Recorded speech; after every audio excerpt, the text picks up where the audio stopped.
Folks, welcome to the Jake Feinberg Show, and beautiful Tuesday evening here. Get a chance to speak to somebody who really can play all styles of music, is a master string instrument wizard and sound technician. Alvin, Blaine, welcome to the Jake Feinberg Show. Thank you, sir. You know, I wanted to ask you about guys like Curly Chalker. When did you get hip to the pedal steel guys that could play jazz? Pretty early, actually. And I moved to. I grew up out in Southern California, way out there, and so. And there was a hotbed of bluegrass. Yeah, there was a lot of bluegrass stuff and a lot of country stuff. So tons of that Bakersfield sound. But when I moved to Vegas in '86. Yeah.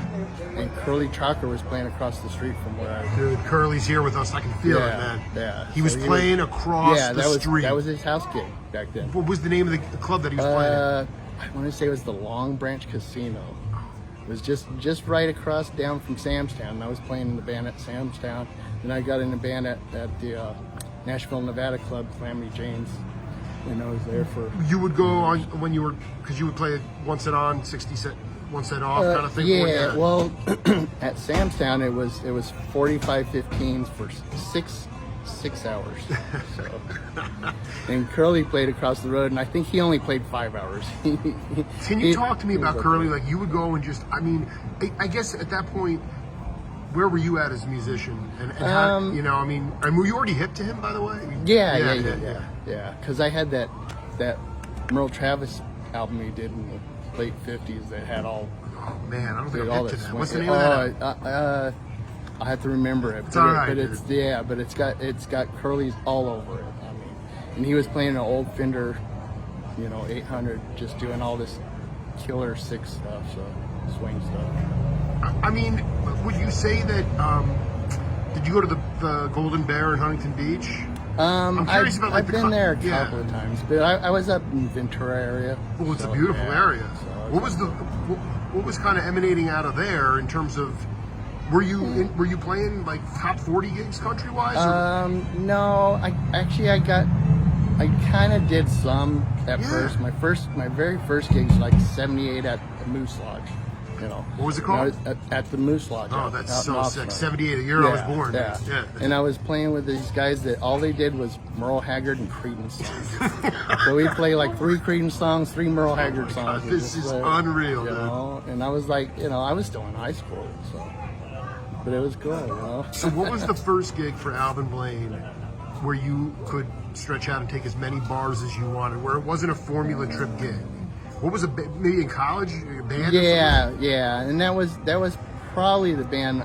We started this band called Highway 33, and it was with stand-up bass, his girlfriend on guitar singing, and me on just various stuff. And we were playing downtown Ventura at a place called the Pump Room. It was an old oil workers hangout back then, and that stuff's all gone now. But I think that's a Ben and Jerry's now or something. So, but yeah, we were just like this hillbilly band. That's all we did, man. Well, that was my question. Is that for a long time in the early to mid '60s, you had to follow in bluegrass or in folk sort of this aesthetic, this sort of pedigree. Yeah. And then all of a sudden, these cats were coming out of rural parts of the country, burning their ass off, and all of a sudden that became valid music. Yeah. Were you an ear trained? Like you learned play by ear? Yeah, and I started when I was real little, like 4 or 5, and then got a guitar when I was 8, got a banjo when I was 12, and just did banjo for the next 10 years. So mostly. So improvisation was very natural for you. You haven't spent any time in the academy at all. I did go to college for it. Where though? At Ventura College. Yeah, I went for like a year and a half, like 3 semesters, and I was playing more and already doing stuff. So I was like, What would you say to younger cats who are still playing in fear? Maybe because they can't, because all you can learn about now is in the academy. Gigs are so. Dude, you think about Vegas. in the late 80s, dude, you were playing 200 dates a year. Oh yeah, or more. and it was 40 hours a week. So of course you were going to find your individual voice, right? Yeah. But what do you say to cats that don't have that opportunity? What's the way to go about finding your voice? Go out and jam with people. That's a big thing, and that's what helped But me. you're playing for free then. You're not, because I mean, those are paid gigs in Vegas. Vegas was Vegas. It was a full-time job. But my parents brought me up. We traveled to bluegrass festivals. That was our summer vacation. Like in Maryland and shit? No, we were all over the place. Anything from Oklahoma. I always say Northern because that's where California. Grisman met Garcia. Yeah, but in Maryland or Pennsylvania. Yeah. I went to like the first Grass Valley Festival in Northern California. Oh my God, dude, I'm obsessed with Grass Valley. And I was like 12 years old. They were probably serving microbrews and shit. It was insane, dude. Yeah. So, and you just do that and playing with people is the biggest thing. That's the biggest thing. You're playing in a band. Yeah. Right? Or playing with people. Just playing with people, you learn so much. You learn, you learn what works and what doesn't work, I mean, ideally, you play. Do you remember people that you listened to on record that you wound up playing with live? Probably the first was Byron Berline. Did that. So. I'm going to send you my talk about that. Yeah. Was it the Double Stop Fiddle Shop or where? No, I was actually in California when I was like 19, I think. So, and he was doing a little thing at the music store, local music store, and had Steve Fishel on dobro and Byron. And I played like the whole set on banjo with him. And you heard him with the Stones or like his own album? All this stuff. Yeah, I had that band California at that time, I think. Yeah, right. No, he was nasty. Yeah. I mean, Vassar, Byron. Yeah. Do you think that, how has music been a healing force? You sing for yourself, or it's a gig, Yeah. But how has it been healing for you over the years? I don't know. I mean, it's the only thing I've done. I have no way to reference any other thing. It's all I've done. You feel like it's the only thing you know how to do. Yeah. Well, it's the only thing I want to do. Exactly. I guess. Yeah, I feel like you might be like kind of a jack of all trades, but it's I guess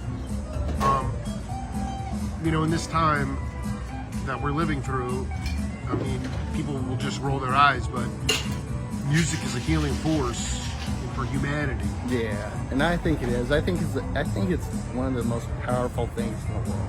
Why? I mean,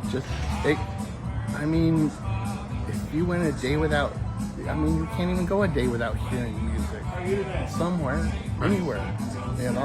It's all around us and everything. It's in the earth. It's all over. It's in Grandmother Earth. Absolutely, the rhythms.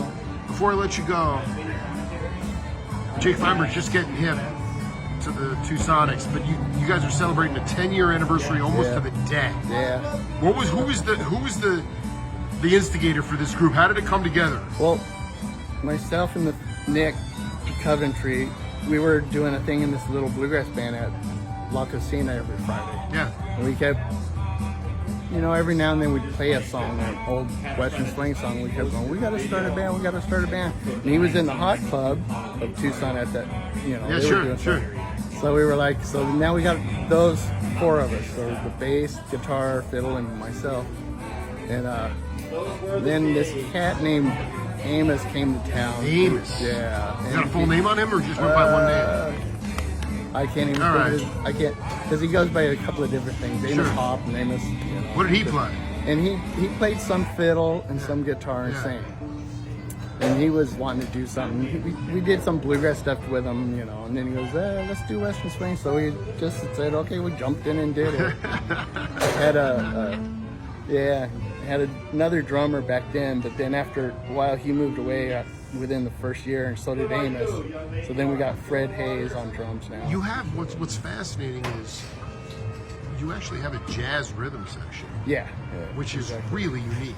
Yeah. How does that allow for new vocabulary in the music? Because I mean, like, this is not going to be like, I mean, these guys can stretch out. Oh yeah. And they know all the standards too. I know, dude. Like, Gravy Waltz, fucking just whatever. Chet Atkins, progressive picking. Yeah, you pick out a song and they know all of it already. So Furlan Husky and Norbert Putnam and Yeah. all the cats are in the house tonight, man, including Curly Chalker and Byron Berline. Yeah. Alvin, it was great to connect with you, man. Yeah, Let's man. burn, baby. All right. And it's the Jake Feinberg Show. See you later.